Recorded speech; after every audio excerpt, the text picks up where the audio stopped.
to come up to tiebreakers, TJ, and then just kind of watch your fate be decided based off that. Yeah. I mean, the tiebreakers are slightly simpler this time around than they were in the past couple seasons. Since it's a single round robin, if it's a two-way tie, it's just the head-to-head, the one match that you played against the other person, which makes sense and is simpler. But once you get to tiebreaker 2 and you start factoring in the opponent, the average, your strength of wins, that's when it kind of gets convoluted. There was a lot of drama in Europe in season 2 of 2019 because both relegation slots came down to really obscure tiebreakers that had the slimmest of margins. Right. And so we didn't have that much in Americas.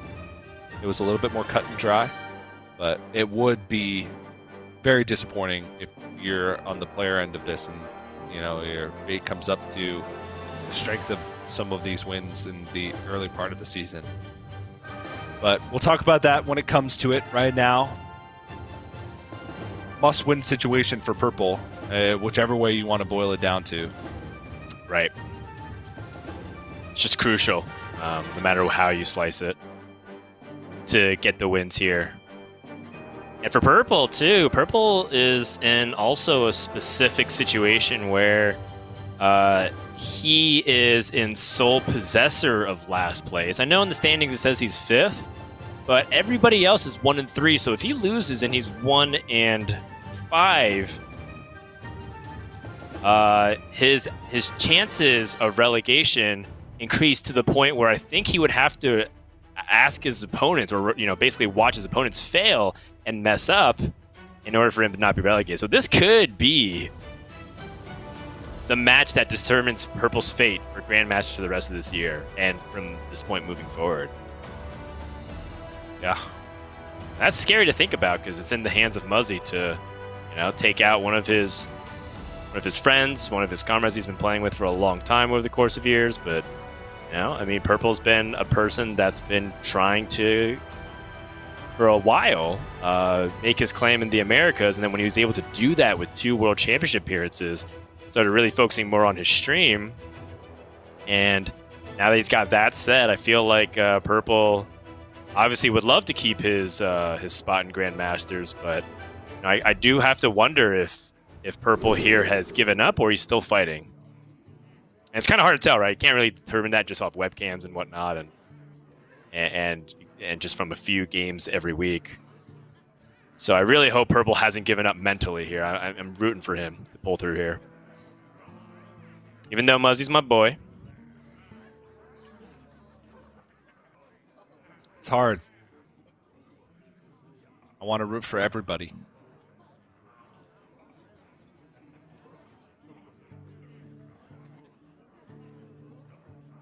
Why can't everybody win? Why can't, instead of relegation, we just keep adding players to Grandmasters in a couple of years, we just have like 40 players. And we literally broadcast 24 hours a week. Or 24 hours a day, 7 days a week. Why not, Dan? That would be cool. If you find the budget to unlock this mythical 24/7 Hearthstone 5,000 player league, please let me know.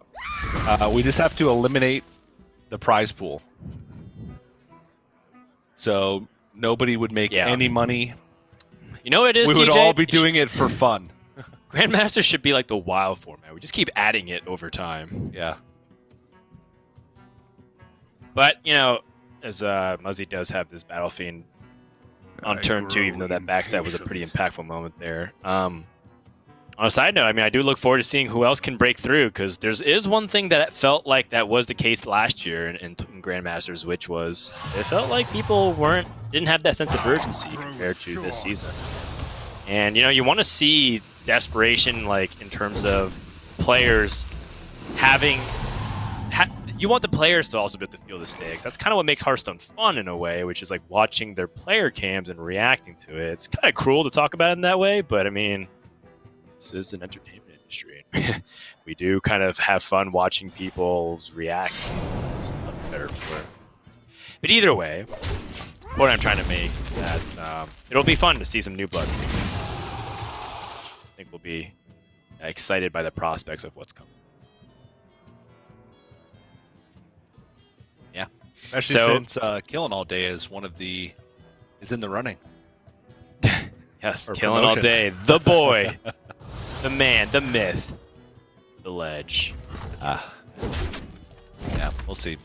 Still a little bit of ways away. We got another Masters tour coming up soon. That'll determine the players that will be promoted in June. What was Masters Tour Jönköping, which is now Masters Tour Jönköping in spirit, but actually in your house. That's the official. Masters Tour, your house. Yeah. And that's not an insult. I grow impatient. So, could be. That's what I ask. Could be if you have you don't like your house, I guess. And you feel offended by people making fun of it. Right. But no offense intended. Yes. I think I know what you mean. This game has had almost nothing happen. Right. So, kind of focusing in, there's a Hearthstone game going on, but like Muzzy's played 2 1-drops and they both kind of got contested through the backstab of the Pharaoh Cat. And now Purple has board control. Muzzy has no development for turns 3 and 4. This is a really bad spot for Demon Hunter. Usually, this means it is almost a path there's no turning back from, where Purple's going to be ahead for the rest of the game. And Muzzy's out would be or his series of outs would include a combo potential to try and end the game through, some amazing burst damage from hand.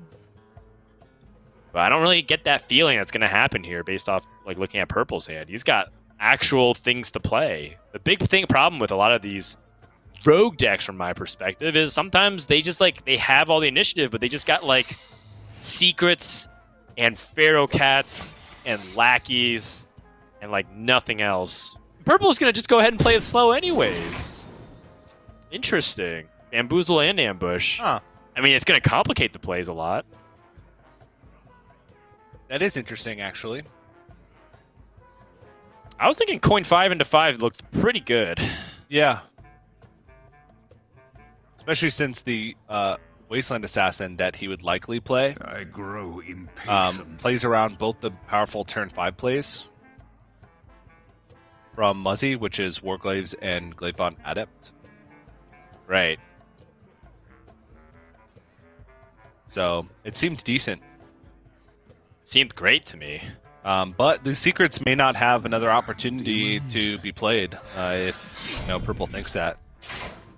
But at the same time, this is accepting a lot of damage, and Muzzy's also just going to play it slow. No reason for him to overreact either, because he doesn't have anything to capitalize on Warglaves in hand outside of Glavebound Adept. He has no Satyr Overseer. Be able to go super wide on board just with all these attacks, so he's just going to hold and keep his options open moving forward. I mean, it looks good to me. I approve. I also approve. What's not to love? That's the double seal of approval.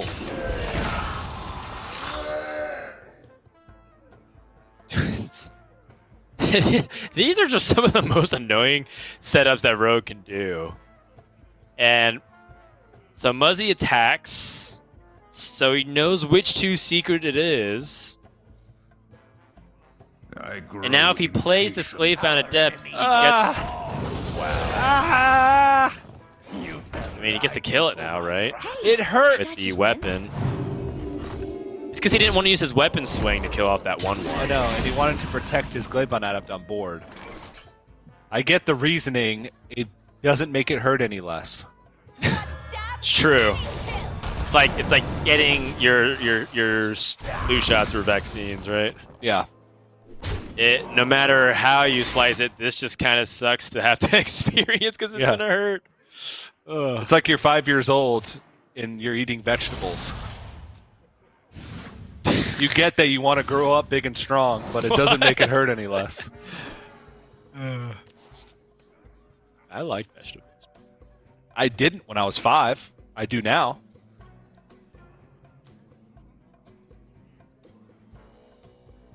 I'm gonna win big.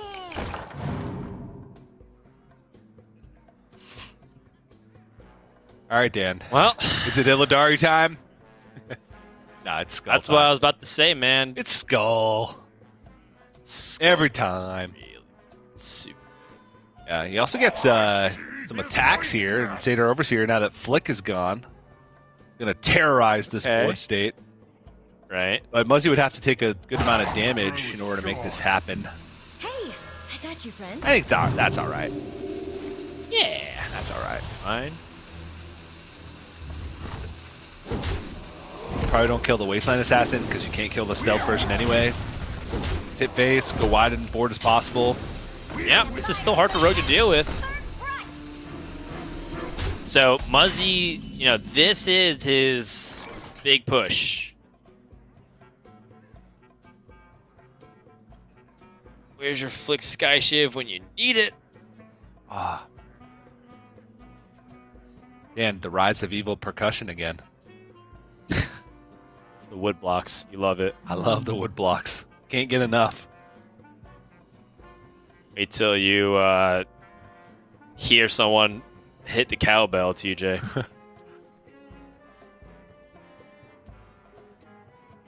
What do you do here? So the Wasteland Assassin can kill that Satyr Overseer. That's the first thing I'm thinking about. Faces Corruptor, kills off 2 minions. And then you can Shadow Step Faces Corruptor and then do it again. So that's the first thing that came to my mind, because you can clear off 5 of these minions if you do that. 4 of these minions?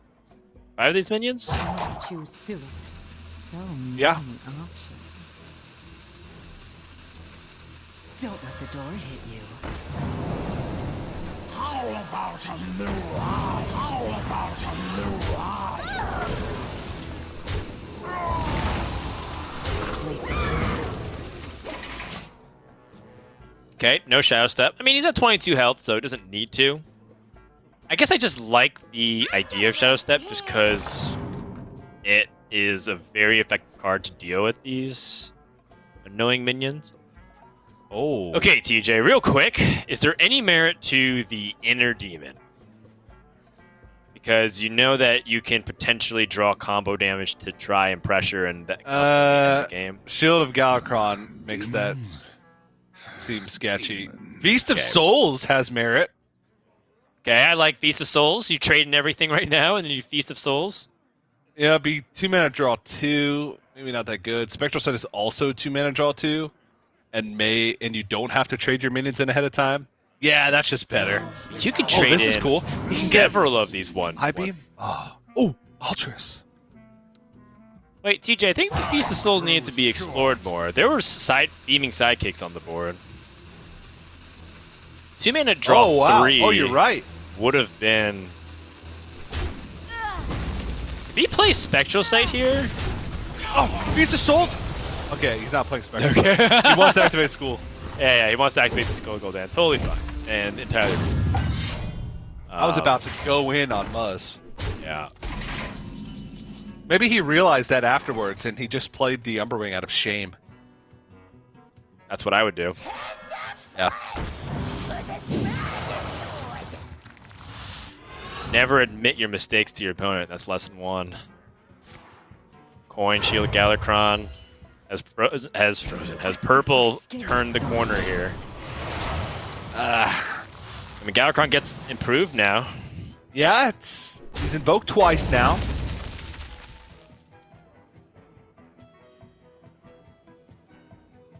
You go face shadow. No. Bad. Alright. Is your dog climbing on your desk, TJ? No, that was my brain being bad, man. Sometimes I have to keep it in its place. Got it. Shut up, brain. Stupid brain. Always trying to think of stuff. Skull of Gul'dan and the Altruist. Trying to get close.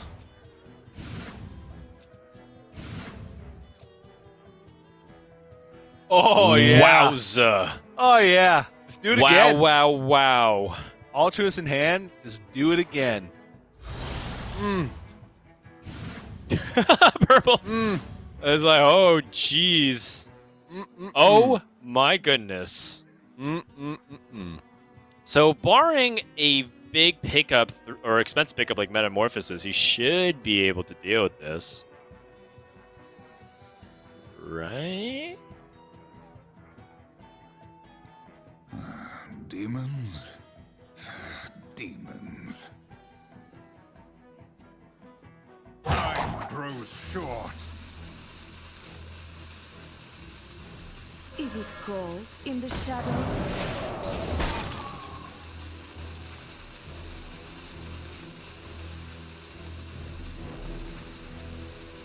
I guess. I mean, part of me always thinks about like how to just save these minions, but if they stay on board, they just deal so much damage. So I will act as your Purple has this Goblin Lackey, so he can actually pick apart some of this board here. Shadow Jewel Hanar. Alternatively, can put one giant taunt in the way. But with True. Kane Sunfury still left in the deck. Oh, he's going to go for the full invoke. I like it. I like it. The question becomes, is he dead? I don't think so. Doesn't look like he's dead. Because there are But some I mean, I've expensive been wrong cards about left in the this deck. stuff. Yeah, it depends on how heavy the next card draw is. See, like Metamorphosis. That is a really annoying thing. Yep. But he can still pick up Wind Slice. Yeah, at the moment he picks up the Twin Slice, doesn't find it. This is reasonable. It's not great. Muzzy probably has to. Oh, jeez. Muzzy has to hit this Twin Slice, and then he is good to go. Chaos Strike. Yeah.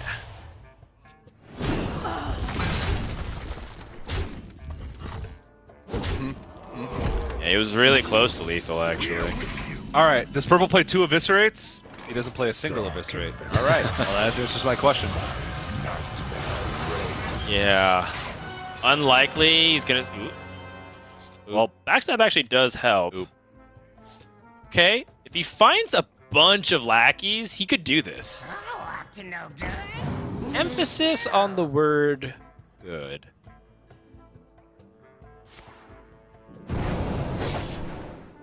Up to no good. Me too. Oh, look, there's 5 faces or 4 faces lackeys in hand. He didn't get a single damage lackey. Okay, there we go. You got a damage lackey. Got a lot of taunts. I mean, honestly, this is still kind of hard to deal with. You can go face. Purple's 2-turn lethal setup. Now, Cards left. Okay, What? Twin Slice will do it. yeah, Actually, he had it without the Twin Slice. because he had the hero power. Cards. He had Chaos Strike Hero Power. And Kane. He had it all. That is it's actually guaranteed then, no matter what. Guaranteed, like, Almost 5 a different ways. comeback, but Muzzy with a game 1 victory over that Rogue, and Rogue once more kind of not able to finish there, despite a very slow start in the early game here, and that's kind of the disappointing thing, right? Like Rogue had turn 3 and 4 effectively passed from this Demon Hunter, and yet like just kind of fell behind and died to the combo damage. Yeah. Deck's just lacking something. TJ, is it time for us to put Reckless Rocketeer and try to pressure? I don't know. Maybe put the Wolf Riders in something. But Rogue's game plan is not fast enough right now. That's my takeaway from it. I'm not sure if my solution that I offered was good. It sounds really bad the moment it left my mouth. But the idea is that Rogues still continue to struggle, and we're going to see potentially even more of that throughout the rest of the day. But that does lead us to our next break, as Muzzy does get that game 1 victory. So we're going to take a few minutes, and when we come back, we're going to see if Purple can turn it around. Otherwise, this could be the final few games that we see Purple play as a Grandmaster. So don't go anywhere. We'll be right back. Hearthstone Grandmasters is brought to you by T-Mobile. Rank up with America's largest 5G network. Switch to T-Mobile today.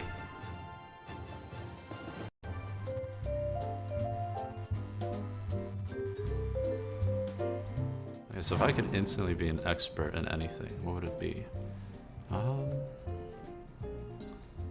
Gosh, what's important to me?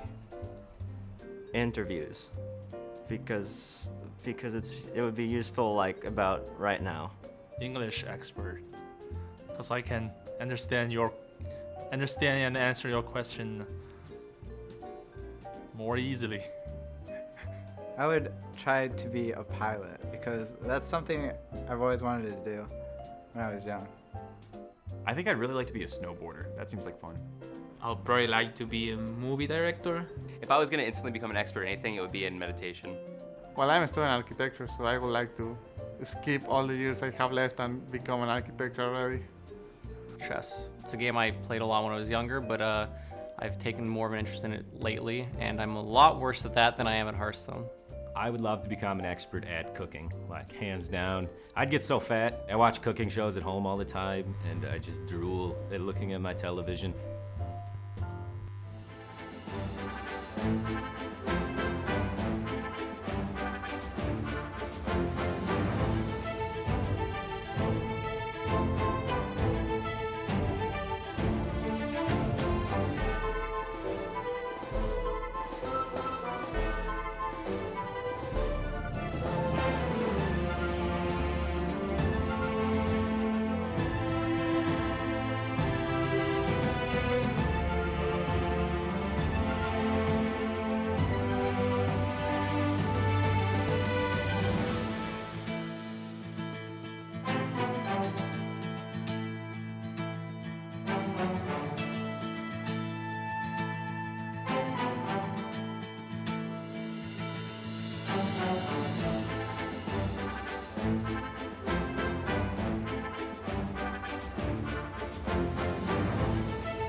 Purple versus Muzzy is underway here as game number one did go to Muzzy's Tempo Demon Hunter after he got a little bit of a slow start, but was able to find those skulls of Gul'dan linking together so beautifully. And now we have the Warlock and Hunter up for Muzzy. You know, Quest Warlock seems to be a deck that's still performing very well, even in the tightest of scenarios, still able to get through. Stan, Muzzy's teammate on Radiance, able to get that win. Does Muzzy follow it up with his own win?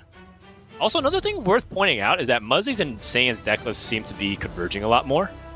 Before, there was deviation with Muzzy and Saiyan's lineup, and I think it was largely because of, you know, maybe the opponents that they were going to play against, or maybe even just a difference in ideology, what they thought was good at a game. Yeah. But it seems like in recent times, Muzzy and Saiyan are bringing similar lineups, which is good to see, right? That they're working together, they've living together, and overall, it makes me confident that both these players will help each other, even if one player is in Division A and struggling, or someone's dominating Division B, vice versa. Yeah, there are still some small differences in every single one of their decks. The Warlock for Muzzy, he has like one Questing Explorer, 2 Soulfires, and a Corruption. whereas Sand plays 1 Soulfire, 2 Questing Explorers, and I don't even know what the other card is that they differ from because I closed Sand's list. But in the Hunter as well, Muzzy's playing Acidic Swamp Ooze. Muzzy did message me yesterday and to talk to me about the Corruption inclusion since we were curious about it. He says, 1, it's a cheap card to dump, which we had mentioned in his matchup. 2, against Warrior, it's a way to just kill a Warmaw Challenger that's played on curve. Because otherwise the deck doesn't kill it very well. Right. So it makes sense. Muzzy's techs all seem to be in preparation for leaving Warrior up. Interesting. Which he actually did in his last series and won. Whereas against Purple, he banned the Warrior. I have a feeling it's because Purple plays the Serpent Egg plus Terran Gorefiend version of the Warrior, which maybe he's not as confident against that version.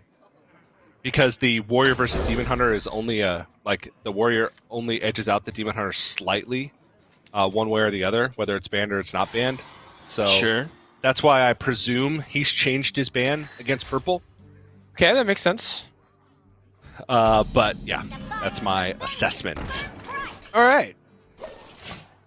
I mean, Corruption by no means is a good card, but situationally, it could be nice, right? Like, let's say he was corrupting something on curve, and it doesn't have to deal with that 1-drop anymore. It does take a little bit of damage, but yeah, that's fine.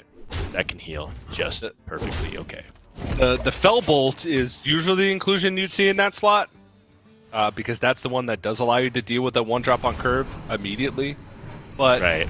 I hadn't thought about Warmaw Challenger, and honestly, just thinking about Warmaw Challenger, if you're expecting to be playing against a lot of Warriors, which seemed like Muzzy's game plan going into the weekend, to leave up Warrior, then it makes a lot of sense. But obviously, Bear in this series. And against Demon Hunter, it's not as good, because you don't want to really leave any of these minions on board for an extra turn. Definitely do not. Not the greatest card. Yeah, but he does pick up Dark Skies here. That's totally fine. Just Also, a wipe. Moarg. Okay. And Coil. Or Moarg Rain of Fire. Or Moarg Coil Rain of Fire. Or Rain of Fire Coil. I mean, the world is Muzzy's oyster right now. I mean, they all work, right? Sorry, it's just funny. You're just do you want to use Coil to draw a card? Do you not want to use it? Do you want to leave a minion up? Do you not want to leave a minion up? I feel like you can get a chance to do that. But what I do like about Moarg is that it kind of warrants Purple to answer it, which is probably the biggest reason. And also, if you do end up getting cards that draw other cards, you do have that hand dump, which we kind of talked about how hand size was a big concern for Muzzy. All right, how about none of the above? Well, I mean, Dark Skies look the best play at first glance. Yeah. But another thing to consider is that Purple could do a refill attempt, right, with cards like the Workleys of Azeroth and Sated Overseer. In which case, Dark Skies drops in value. Rain of Fire, Mortal Coil with Moarg Artificer skyrockets in value.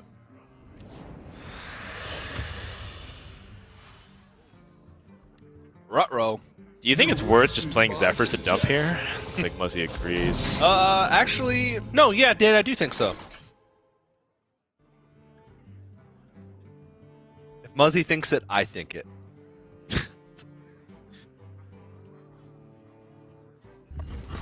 If Muzzy thinks it.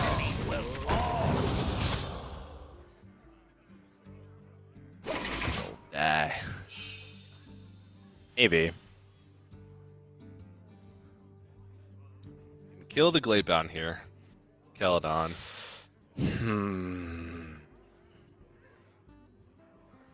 He could Craze Netherwing and Mortal Coil.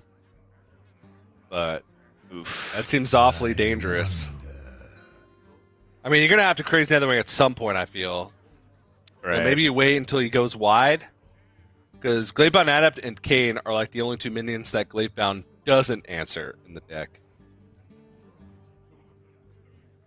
Or that Crazy Netherwind doesn't answer. I don't know if I said clip on it. So many possibilities. All right. I guess he just needs to draw cards, is what he feels. Because at the moment, his hand severely lapsed. It makes sense. There's not really much going on, to be honest. It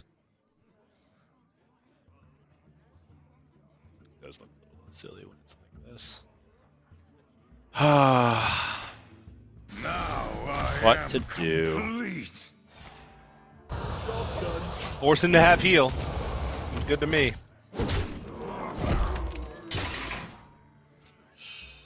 Oh. Plot twist could be huge. Okay. Does he need to Moarg plot twist? And Nether Breath his own minion? I like it. If he picks it up. Otherwise, go deeper, TJ. Life tap and then plot twist. That's too risky. There's no reason to do that. I actually do think the Moarg plot twist has merit to it. And I think that's what needs to be done. Fire everything and everyone. All right. Almost out of time.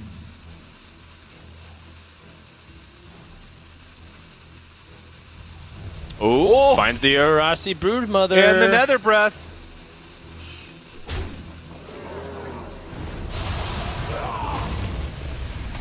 All right. He's safe for now. I mean, that was a lot of heal. So, Alas, poor warlock. but this is about to get a lot worse here. Ooh. Jeez. 1 mana altruist. Get out of here. Get out of here. Just go face again. Is it cold in the shadows? Yep. Hey, I got you, friend. Excuse me. Okay. I guess that makes sense.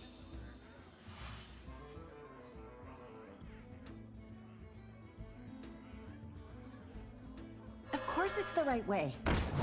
Alright, so this completes the quest. Oh, the Arnasi Broodmother again. Yep. Back up to 21. Quest complete. Feels pretty good, right?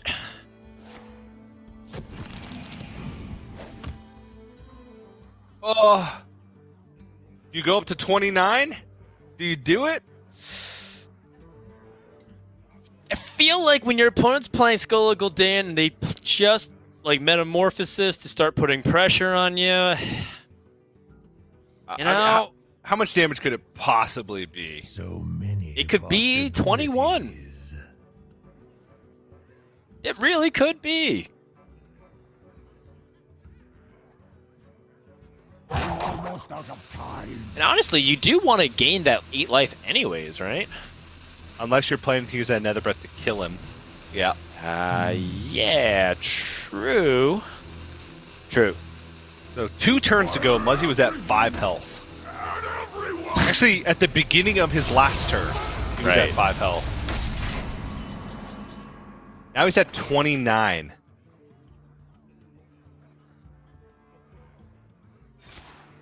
Alas, poor warlock.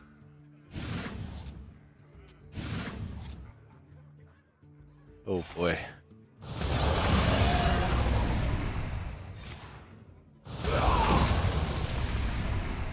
Well, I mean, if I'm purple, I'm still saving up for those big combo damages.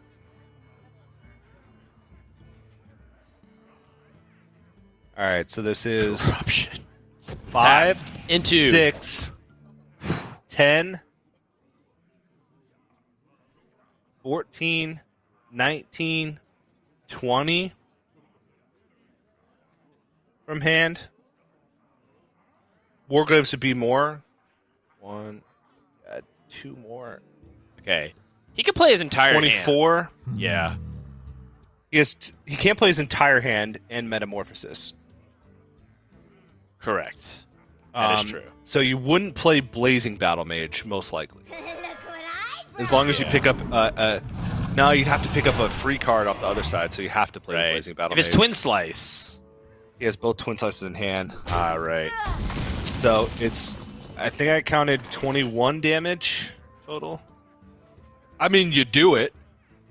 Of course, because then you still put your opponent in that situation. Although, do you though? They play Alex Straza? Unless we're missing something and there actually is lethal here. No, there's not. 100% sure there's not. Okay. TJ's 100% sure. There's 0% chance. Yeah, because Blazing There's lethal here. Battle Mage was 1. Twin Slice was 4. Glaive Bound was 5. That's 9. Another Twin Slice 13.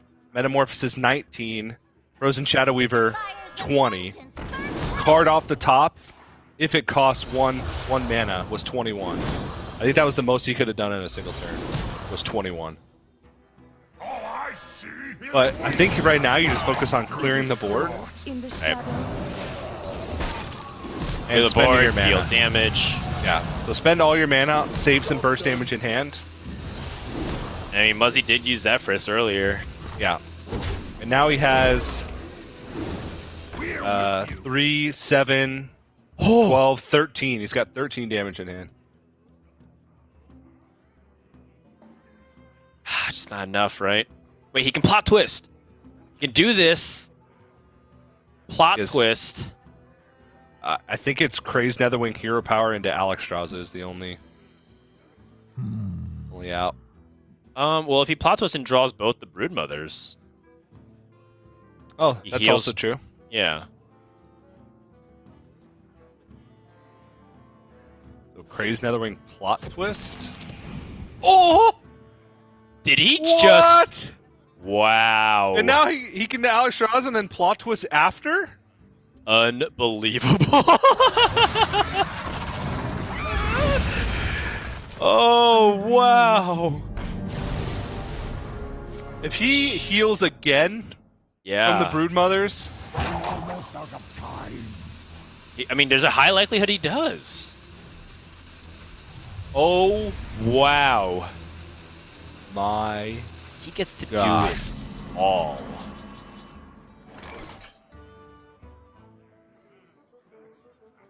That is ridiculous.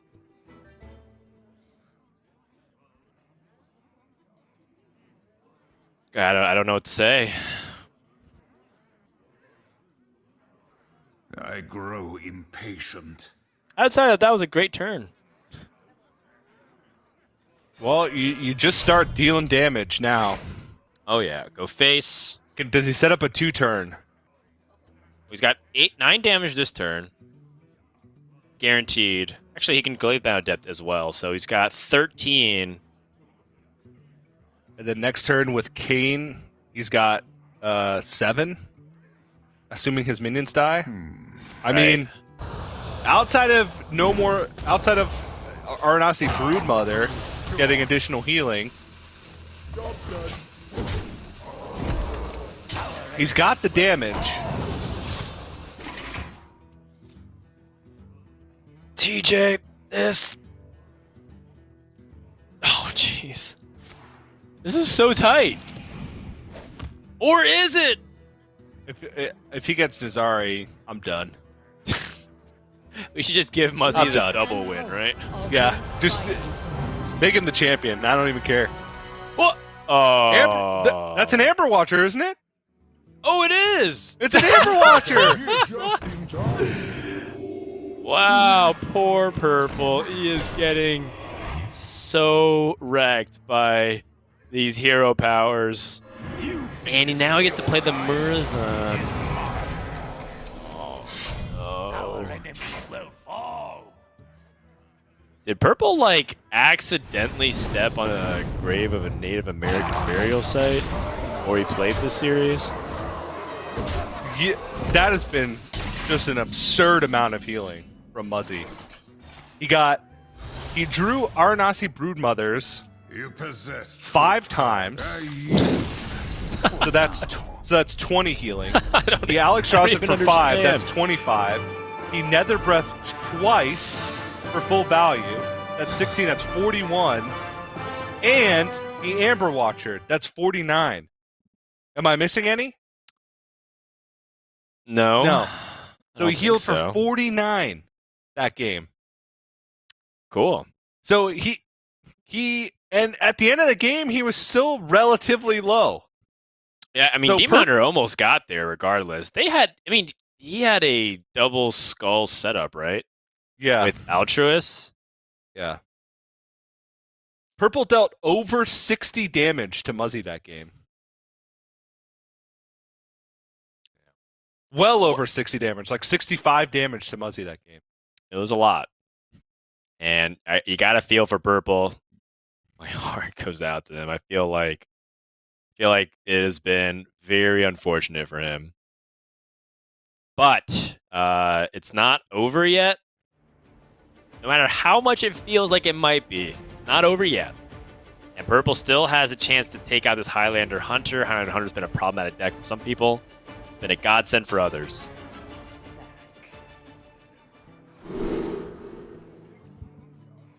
We shall see. We shall see indeed. Got a better win rate overall than Rogue has had in Grandmasters. A little bit of a smaller sample size since we really just started to see Highlander Hunter this week, whereas we've been seeing Rogue for quite some time. Sure. And actually, their win rates are very close historically. The Galakron Secret Rogue is slightly below 50%, and Highlander Hunter is slightly below 50%. So, The fires of vengeance burn bright. don't think this accounts for the things that the games that have happened today. Sure.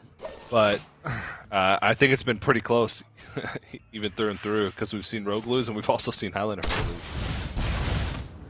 Yeah, it's been kind of brutal to see Highlander Hunter try to get the win when it falls behind, but when you're ahead, things look good. And this, on the other hand, though, the classic drop the cleave, TJ.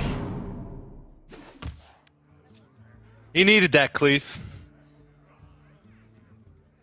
Yeah, that was a big cleave.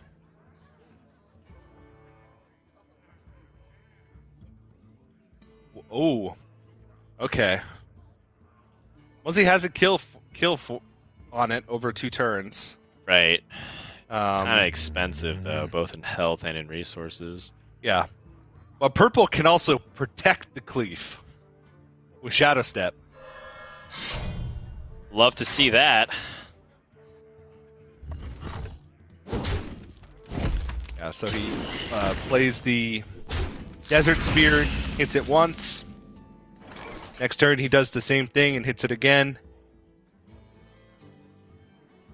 I wonder if you deal the 6 and then bring it back. No. I was going to say, like, bring it back, Evil Miscreant. Next turn, you go Lackey, Secret, Edwin. You wouldn't have mana. Yeah, that's the only problem. Just doesn't have the mana to do it. Right into my trap. Like, could still go Lackey, Secret, Edwin. I don't know. Right. I guess I'll just take the 6.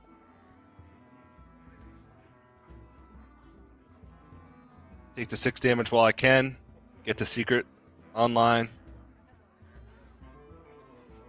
No way to activate this Evil Miscreant, though, without Shadow Stepping into Ambush token.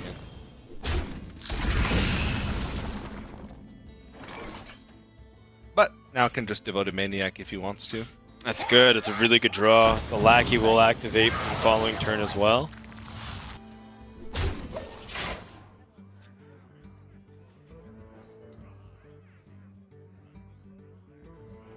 So now Muzzy has that Faceless Corruptor setup that we were talking about. Everything looks good for that. He could go for Boom Pistol Bully. Boom Pistol Bully is also a problematic card for Rogue to deal with. But his follow-up... Because the thing is, Desert Spear is also really good with Brandis to be proactive and get tempo. Yeah, problem with Boom Pistol Bully is it just dies to the ambush. It does shut off a turn, though. I wonder. True. But if you're Boom Pistol Bullying to set up for a strong Varanus, kind of works against itself because Boom Pistol Bully will prevent them from playing things that Varanus capitalizes on when they play things. Rotten S Drake honestly doesn't seem bad here either. Because it's just the biggest thing. The most power. Hardest to remove. Okay. And then he can, if this sticks, then he rolls into Boom Pistol Bully and sticks 6 more damage. Okay, I like that. Whereas Face's Corruptor would have also used the weapon swing, but then only had a 4-2 on board, which is much more manageable and dealt with by just a Kobold Lackey.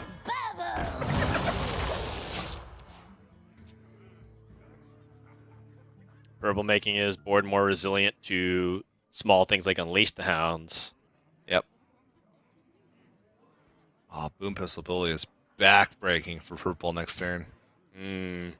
You might, if Purple or if Muzzy plays Boom Pistol Bully here, Purple's turn is realistically play a Kobold Lackey for 6. Right. Or Shadow Step his Evil Miscreant and play it again. And then play a Kobold Lackey for 6. Because Evil Miscreant's a combo, not a battle cry, so it doesn't get increased. Yeah, but the lackeys that you get are still... They're still increased, They're still battle cries, so... Guess we can see what happens here, but this is looking bad once again.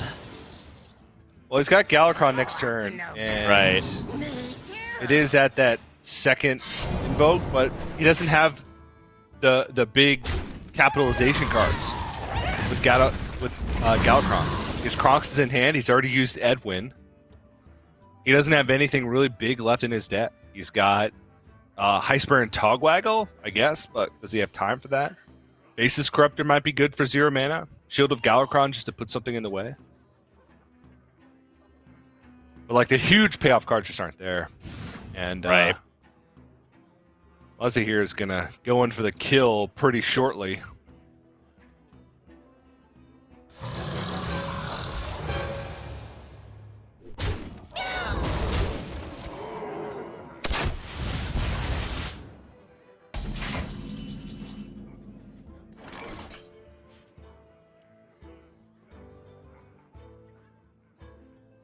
Woo!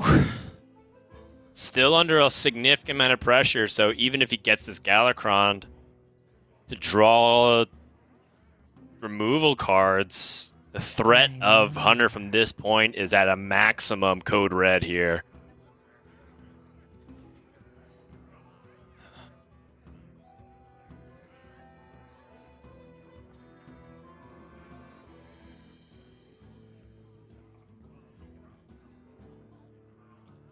On wings of evil.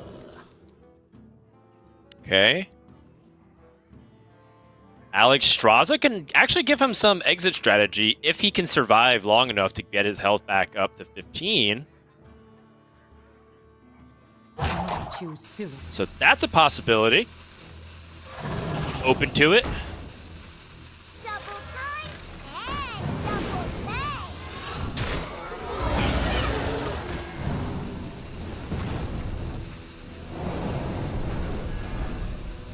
All right, well, this cleared the board.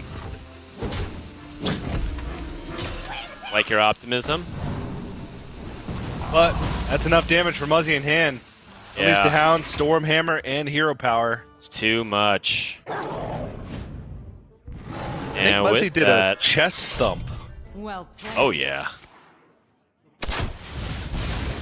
Well played. That's going to do it. Muzzy is going to take out Purple. And Purple is down 1-5 in the overall standings. A really, really, really tough spot to come back from. And, Muzzy gets the win and improves his playoff positioning. And I love to see the passion come out from Muzz lately. It just feels like, it feels like to me that this means everything to him. That's just kind of the vibe I get. And we know how much Muzzy and people like Purple have poured their hearts and soul into Hearthstone over the course of, the greater part of their 20s. And so it's like really happy moment for Muzzy, but also a pretty scary moment for Purple. That could have been the beginning of the end here, his career as a Grandmaster. It's gonna be close for Purple. I mean, I hate to say that it all but guarantees it, but if you look at the remainder of his schedule, he does play against PNC, who's also at the bottom of the standings, as his final match next week. Right. So he could, one, get the head-to-head over him, also maybe, bump him down in the standings, but Papa Jason, who also has a single win right now, plays against ETC next week. PNC is playing against ETC later today. And so those three players, all with 1 wins, play against each other. So there's 2 more players that are guaranteed to have at least 2 wins. And Purple would only be able to have the head-to-head over PNC. That's the only person he could have the head-to-head over. Got it. So, and if it's a 3-way tie, which is Purple's only hope, because there are 2 players that are guaranteed to have 2 wins, he'd have to win out against PNC. He does have the strength of win because his only other win is against Zalay, who's currently in first place. Okay, I think I follow. It's just starting to get a little bit elaborate. Yeah, but so I think I basically follow. Purple has to win, hope that with all the other last place players playing against each other, that they only get maximum 1 win, so everybody else is also at only 2 wins. Okay. And then rely on Zalay winning out so that his strength of win in a 3-way plus tiebreaker is stronger. Okay. So there's still hope yet, I believe.